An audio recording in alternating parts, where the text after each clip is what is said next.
The story just keeps getting weirder and weirder. Weird? I can't say it, man. Yo, it's Terry. What's up, YouTube? We are back again, back with another video. This video is a little bit different. We're gonna be watching this animated horror story video. Actually, it's three animated horror stories, and they're true, which makes it even more intriguing. So we're gonna get into this and see what exactly we have. Make sure you hit the like button on the video if you enjoy the content. Also, don't forget to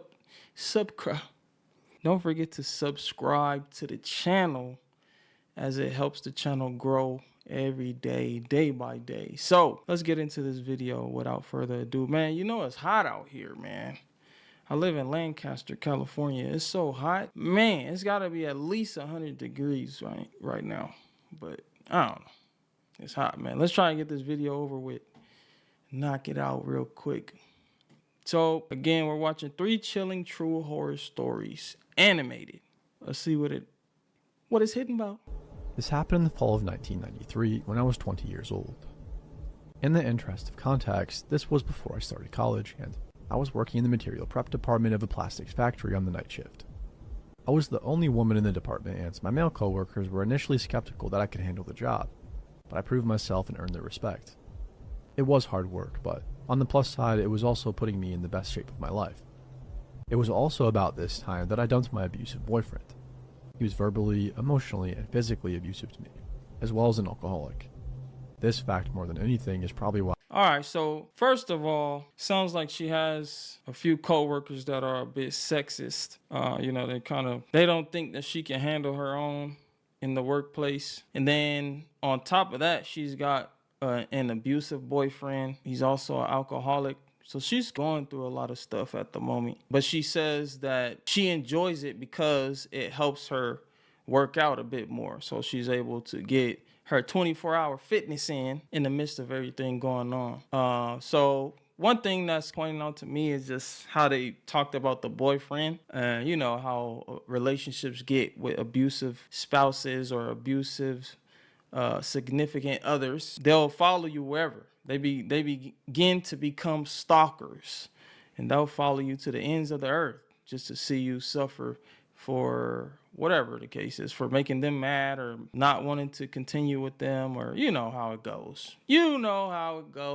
But we'll see. I think maybe this story will lean towards the abusive boyfriend, but who knows? We'll see. I got myself into this situation in the first place. I had just gotten off of work and it was about 1:30 a.m. My car was running on fumes, so I stopped at a local gas station to fill up. While I was pumping gas, a woman about my age approached me looking nervous and scared. She said that she had been in her boyfriend's house and they had a fight. She walked to the gas station to use the payphone and call a friend to pick her up. On her way to the station, a car pulled up as she was walking, and the guys inside started catcalling and harassing her. With a slight movement of her head, she indicated a car that was parked off to the side by the gas station dumpsters. I saw a large light green car, like a Caddy or a Lincoln, with at least 2 or 3 shadowy figures inside. She said they threatened her and she was too scared to call her friend and wait. The woman was neat, well dressed, and didn't seem high or drunk or anything like that. She just seemed really nervous and freaked out, so I didn't even hesitate. I finished pumping my gas and told her to hop in the car, that I'd take her home. At that time on a weeknight, there was little traffic. You know, certain situations call for you to do a little fact checking, right? Have a little cautiousness before you make random decisions. Because she said that, of course, yes, she's seen the lady, and the lady seen a few guys in the green car, shadowy figures. They were catcalling her and whatnot. And that's understandable because you get that a lot in today's day and age. You got a bunch of situations that happen exactly the same way that it was mentioned just now. But there's just so many things that's running through my mind right now as to why she would pick up the woman and take her back. I don't know if she's taking her back to her place or to her own place or what, but it was mentioned that there was 3 shadowy figures in the car. It also said that she was nudging her head toward the direction where they were. Don't you think those shadowy figures would follow her wherever she's going if they had something that they were trying to accomplish toward her? Maybe rob her. I don't know what they were going to do. But wouldn't they follow her in that green car? And so now you're bringing the situation to your front door and you've become a part of the problem. I'm just thinking out loud, because I feel like the horror story is definitely going to get worse. Of course, it's a horror story, but there's a lot of things she could have did. 911 is one of them. Could have called 911. Could have let her sit in your car until they came. There's so many things, right? Let's keep going. So I booked it right out of the gas station and asked where she lived. She kept twisting around in the seat to see if the car was behind us, and when I asked her to put her seatbelt on, she ignored me and kept looking for the car. I assumed that... You know, she also can be an accomplice. That's another thing I was just thinking of right now.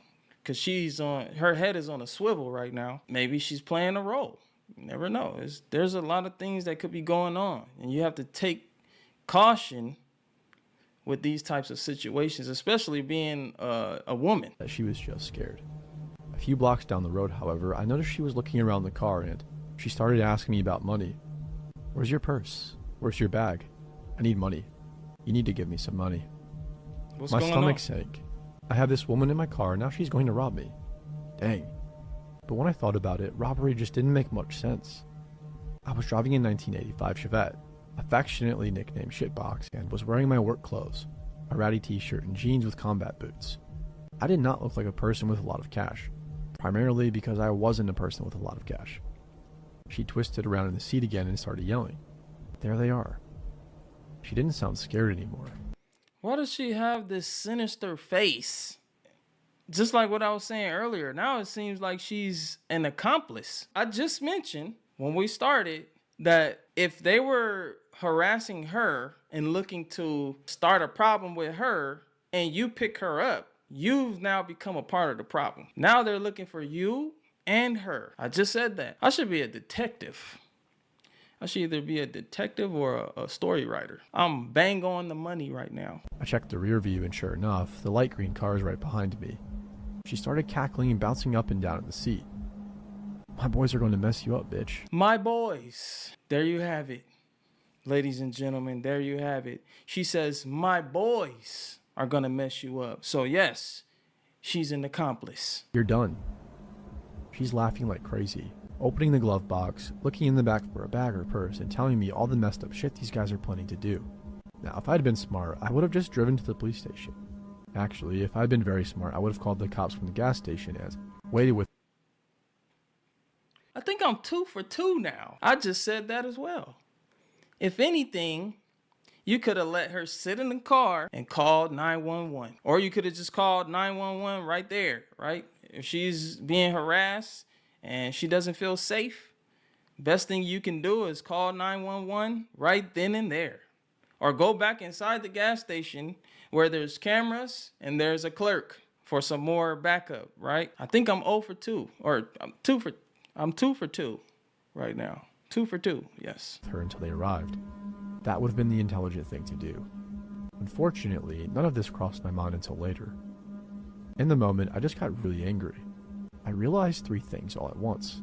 There was an intersection up ahead with cars on either side waiting to cross, and the light had just turned yellow. I had a spare box cutter that I kept for work in the driver's side door compartment.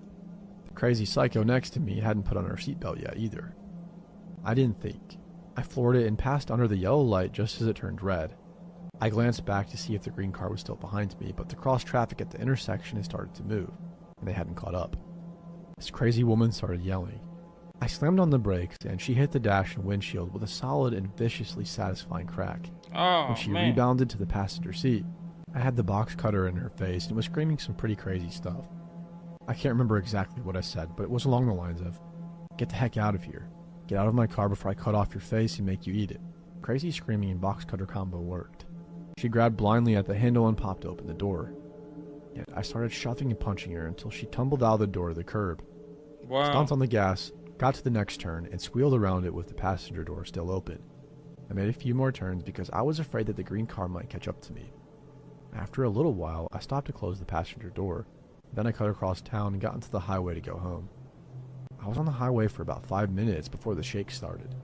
I pulled off to the shoulder to calm down and get my stuff together, and I drove home. I told my sister I was living with her temporarily after the breakup with my ex, everything that happened. She wrapped me in a tight bear hug while simultaneously yelling about how stupid I was for not going to the police. I've never been so glad to be yelled at in my life. Man, that definitely sounds like a true story. It's not too over the top. Sounds like something that happens a lot. You know, you get mobbed by a bunch of people, or someone gets mobbed by a bunch of people. They seek help. They come to you for help, and then they're actually accomplices with the people that were supposedly trying to harass them. But yeah, that was a pretty good story. Let's go to the next one. Hey guys, this is a real story that has absolutely traumatized me and my boyfriend. 2 years ago, I moved to the UK for university, as I always wanted to go there and get away from my parents, as the situation at home was beginning to become too toxic for me. What's going on with the parents? The parents look like they're just strung out on something, man. They look like they're the people this story is about. Man, that's crazy. Look at the eyes. They're like high on ecstasy, or either that or they just had a lot of Starbucks. In my first year at university, I moved into student accommodation and met some really great people. It was a good year, without meeting my boyfriend who I'm still with, and just enjoying my time away from my family and discovering what independence really meant.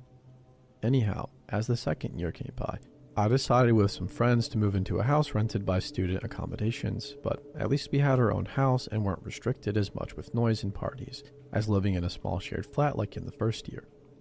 Note, I had a ground floor room and my window gave into a very small backyard in which I would go smoke every day, as I am a smoker, and in which there would be a very thin wooden door giving into the other side of the street, where you would put your bins and broken chairs. The door could only be closed and locked from inside the backyard, but since it was an old door, we had to attach some things to keep it closed for good. I had neighbors on each side of the house, so we were surrounded by families and some other student accommodations. The neighbors on the right of us were 5 boys who looked way over the age of being in university. They were strange, so to say. I met one of them outside of our house one day because of a police intervention, due to one of his flatmates attacking him and the others with a kitchen knife and burning their kitchen down. I heard some What is going on? This story is already wild and we didn't even get into the gist of things. You got some roommates that are trying to kill each other, burning the house down, and all kinds of stuff. screams, and so I went outside with my flatmates and saw one of them being covered in blood and cuts everywhere on his arm, and a wound on his head inflicted by a kitchen knife. My flatmates didn't know what to do, so we offered him help to clean himself up and gave him an old t-shirt to change out his bloody clothes. We then saw the guy who hurt these flatmates being escorted out by the police and into a van, and driven off to be arrested.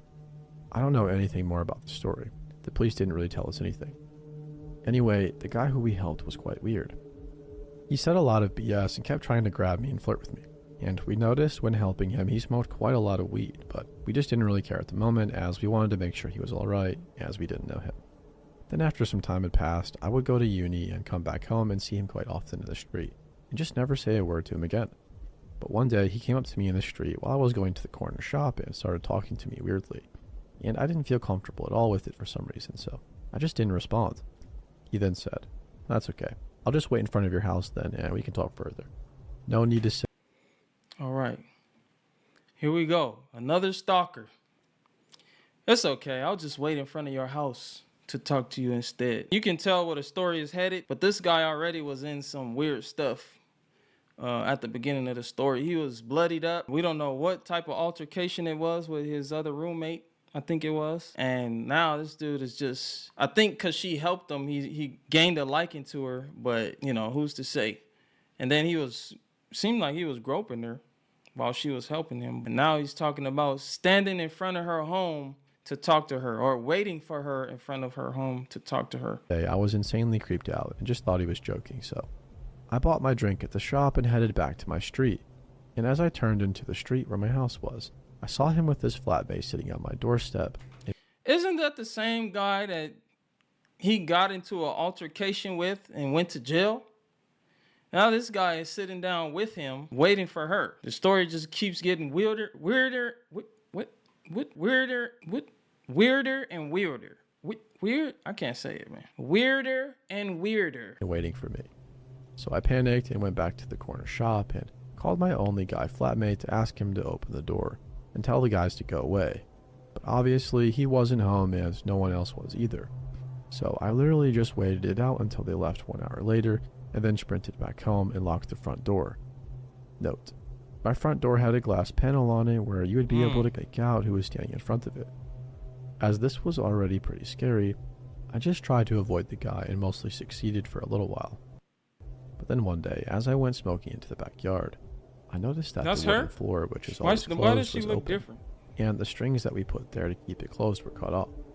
For whatever reason, I didn't think anything of it and just closed the door again and put a new Is it just me, or is that not the same person? She looks different now. Maybe they just animated it different. string on it, thinking it was one of my flatmates who took the bins out and just didn't tie it back.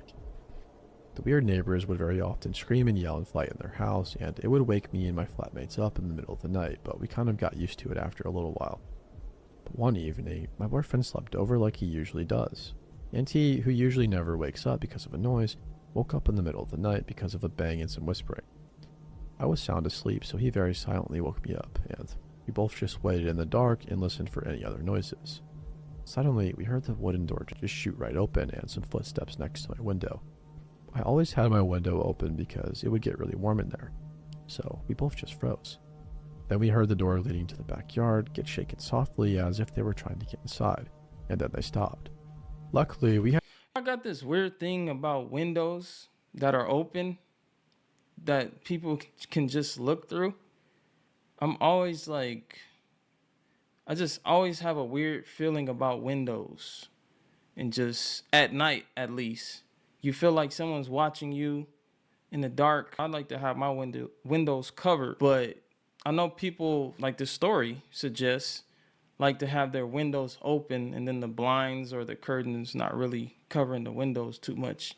But you got creeps out here, man, that like to just sit in front of a window and look inside your home and into your life. It's just scary. the curtains closed so they couldn't see us, but we were ready to get dressed and get the heck out of the room and lock them in if they came in from the window. Then we just heard my window move and get more open, and one of the guys said something in a different language that we didn't understand, and started to hear them trying to get in. My boyfriend and I just shot up out of the bed, took my phone, put clothes on, and ran out of the room and out of the house. So I then called my flatmates and told them to lock themselves in their rooms, and then the police, who luckily came in less than 5 minutes, as the headquarters were a couple of streets down from us. I don't remember anything else after the police came. I think my boyfriend and I were in shock. They ended up catching one guy. The other fled and was later found a few streets up smoking weed. The police told us That's the they went same inside guy. their house and found a lot of meth and heroin, and that they were actually just carrying a massive kitchen knife with them. I'm so confused, as I've never done anything to offend or do anything wrong to my neighbors, so the idea of them breaking in with who knows what intentions with a kitchen knife terrorized me and my boyfriend. The two guys ended up being arrested, and one of them was put in prison for 2 years for carrying a weapon with the intention to harm. I never heard anything else from the police, and I moved back home a few months later as I was scared, and it tormented me for months on end, not knowing what would have happened if my boyfriend didn't wake up. I'm now still coping with it and finding it really tough to get over it. Always asking myself, and what would have happened if. I now very often wake up because of the slightest noise and get horrible nightmares because of it. But hey, at least I'm still with my boyfriend and we often talk about it, and that helps a lot. So it sounds like she's traumatized from that whole situation. Who wouldn't be? You got a guy that said he was going to stand in front of your front door to speak with you anytime you would come home, and then you hear this loud banging at the door, and the police catch him and his friend, who already was arrested, according to the video, already got arrested for a fight that he had with the same guy who was harassing the girl. They catch both of them trying to basically hurt or harm the girl and her boyfriend. They were caught with weapons. They had drugs. Who knows if they were on drugs or not? But, you know, that can lead to that can lead to death. She could have been killed, man. So it's understandable that she's traumatized now, but it's sad to see that she had to go through all of that stuff in a place where you would think there's protection. I think she was going to college or something of that sort. I forgot. Let's see what the next video has to offer. During college, I dated a fairly well-known and talented local musician named Tim. As horrible boyfriends tend to do in the beginning, he was a loving, attentive, charismatic, seemingly normal partner. He made me mixtapes, cooked me my favorite meals, and dedicated Mixtapes, huh? songs to me at open mics around town. I, young, foolish, naive, was deeply smitten by his mysterious, dark, artistic allure. However, over the course of our year-long relationship, his mental health severely declined. He had the ability to appear lucid and normal around other people, but in private, he began suffering delusions, compulsively lying, and creating art that focused on themes of rape and murder. I was worried sick, and his condition was exhausting, but I did my best to be kind, understanding, and supportive. I loved him and believed that he shouldn't have to struggle with his mental illness alone. One time he vanished without a trace for a full day.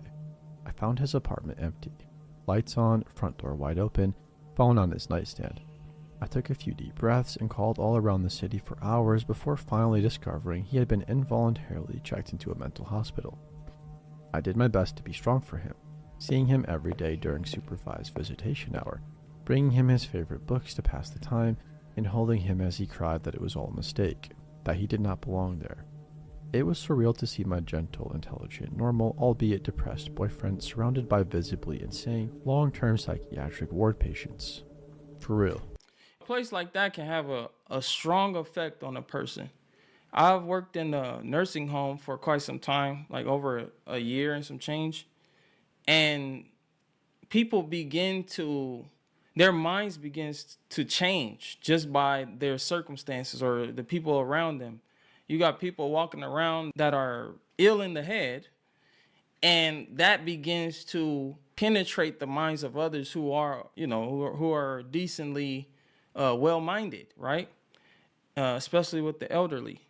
People that are a normal mind around people who are crazy, those normal-minded people begin to become crazy. And so what they just said there about him being inside this insane asylum, a lot of that stuff starts to brush off on you. You become insane being inside this insane asylum. And that word is kind of hard to say too. Insane asylum. So I've seen it. And even with myself being there for so long and just looking at the crazy things that patients would do and just the mentality of them, it made me kind of go crazy at times. I was just wanting to leave and get out of the building to get a breath of fresh air just because I couldn't take how people were doing and how they were feeling and some of the things they were saying to each other. It was a lot. It was too much. So I can understand what he's going through too. The place was like something out of a horror movie.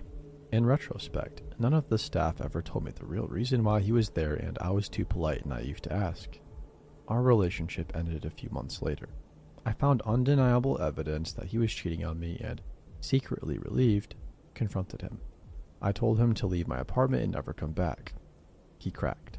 The gentle Tim I had known and loved melted away to reveal a new persona with dead, wild, and He looked like he about to throw a spirit bomb or something at her. Like he about to throw a fireball or something like that. This looked like one of those Dragon Ball Z animes. animal eyes. He threatened to kill someone unless I took him back, but I was so extremely done that I called the police. They weren't much help, but Tim left. I blocked him everywhere and never contacted him again, but he left me insane voicemails from different numbers for weeks afterwards. I was relatively unshaken and things returned to normalcy. I graduated and got a sweet job in the same cool college city.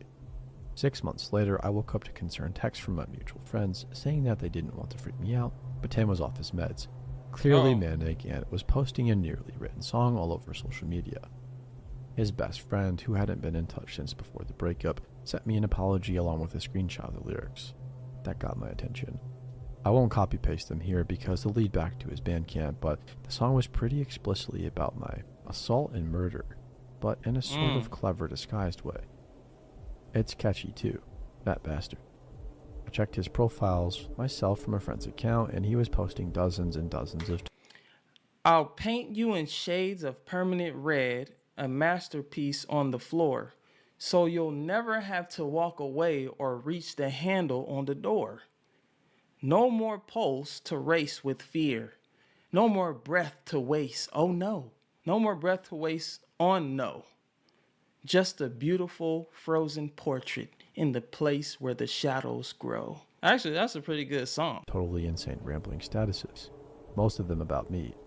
They flip-flop between flowery love prose and murder imagery. His friends were reacting with concern, but a few egged him on, probably thinking he was just venting. I decided it'd be best to continue ignoring him, but I saved screenshots just in case. A few days later, while For at work, evidence. I looked up from my computer to see Tim enter the far side of the studio. My blood turned ice. He was talking to my creative director. They Uh-oh. looked cordial enough, and I saw Tim begin to casually scan the studio. I ducked down and bolted into my favorite project manager's office, slammed the door, and unleashed upon her what must have been a nearly unintelligible explanation of what was happening. I was shaking so hard I could barely speak, but Nancy was amazing. She understood almost immediately. She snuck me out of the building and drove me in her car to the police station, where I showed officers the screenshots and filed a report. My coworkers later told me that Tim was there to inquire about the open designer position. But he is not a designer. He had brought with him a portfolio and The designer position. Remember that song? He talked about painting something red. I forgot what it was. In a masterpiece. Designer, huh? elaborately fabricated work history that sounded legit. At the end of his interview, he casually asked if I still worked there.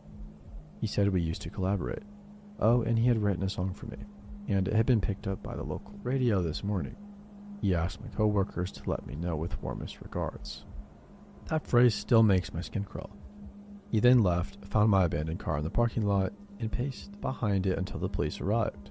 Unfortunately, he wasn't enough of a public menace for police to bring him in that day, but the incident helped me to secure a restraining order against him. My company was amazing too. I was deeply embarrassed about my literally insane ex coming to the studio, but the CEO filed trespassing charges against him and created an action plan to keep me safe if it happened again. I moved to a different city, and that was that. I haven't heard from him since, but I discovered the most alarming part after. His roommate at the time, Liz, went through a similar experience with him during his breakdown, and when we compared notes much later, she said she had seen a large axe in Tim's car the same week it had all calmed down. She said that she was worried about Tim's Facebook activity, so she removed the axe and hid it. Tim was so angry that he completely trashed their house and never came back. And if our timelines are correct, that must have been just before he came into my workplace for his interview. Wow, that's crazy. I had a stalker from Xbox Live try to find me at work 2 days ago on Monday. All right, so we're on to another story, but that last story was crazy. She could have been killed. He had an axe in his car. He wanted to paint the town red, and he was definitely looking for her, even at her job. But who knows what would have happened if he would have seen her. I don't think he would have did anything. He was probably just trying to confirm that she was there at the job that day. So then when she gets off, then later he can do something. But that CEO was a good CEO. He made an action plan to make sure that she's protected. That's a good CEO right there. I wonder what job that was. I'm only 17 and work second shift at my local movie theater. It was Friday night, my weekend had just begun. I was on Xbox Live and playing Overwatch, eating now cold pizza like my friends were. I was kicking pizza like considerable that. ass more than I usually was at this game, and I was on fire for non-Overwatch play. Why is the Overwatch footage or the Overwatch screen way better than the actual animation? They should have made the animation look that good. It basically means you're doing really good for 3 matches. At around 2 a.m., I decided to step up my game and go into competitive mode. I got Look into at a that. match at Kings Row, and I was playing fair on defense. That looks amazing. I got a 15-player kill streak, but I noticed 5 of those kills were on the same guy, a Bastion. I remember his username. The match goes on for about another minute, and then I get an invite to a party. The gamer tag was the same as the Bastion I just killed for the 6th time. I wasn't in a party since all of my friends had called it a night except for me at that point. I decided that whatever he wanted to say could be interesting, so I added him. Now, I usually expect some kids a few years younger than me to be shit-talking me, but to my surprise, it was a grown man on the other end. To my surprise, he sounded in his 30s rather than closer to my age, and he had a thick Spanish accent. Immediately, this guy starts cussing me out. I can't lie when I say I half expected this to happen when I got a party invite. Now I have the mentality where if you're a jerk to me, I'll return the favor. So, I reply with the classic, "Oh, you mad, bro?" Guy doesn't acknowledge what I say at all. You mad, And bro? instead of saying that he would screw my mom like most people do, They said, "Screw your entire family. I'll make sure to decapitate your mother and make your dad screw her down the throat." I was sort of shocked by this, but it didn't last. You're going I too told him to far, take a chill man. pill. "No, I want you to..." And he stopped. I noticed why. A diva on our team had just killed his Bastion hero again. Now, this is where things get scary. It sounded as if he turned into a rabid animal that was trying to suffocate itself on the mic and screaming and howling and spitting all at the same time. It's difficult to describe what exactly sound he was making, but that's the closest I can do. Inhumane noises were coming from this person, as if he was being gutted and possessed by a demon at the same time. It was a grown man too, which made the entire thing scary compared to laughing my butt off when a 12-year-old loses it. The match ended. The enemy team that didn't get the payload moving at all. The man loses his stuff some more because he lost. Then I decided to be a jerk again. You know, the crazy thing is, again, this is a true story, but oftentimes when people get killed in games like that, in FPS games, you get the same response that this guy is giving. You know, just you probably get cursed out or whatever or whatnot, but you get people that scream and make weird noises and animal sounds, and just because they got destroyed by another person. It's crazy, man. You know, I should tell you about the mentality of a lot of people. Just they're not able to control or handle themselves, so much so that something else comes out of them. It's almost demonic. It is demonic if you think about it, but I don't know, man. That's crazy.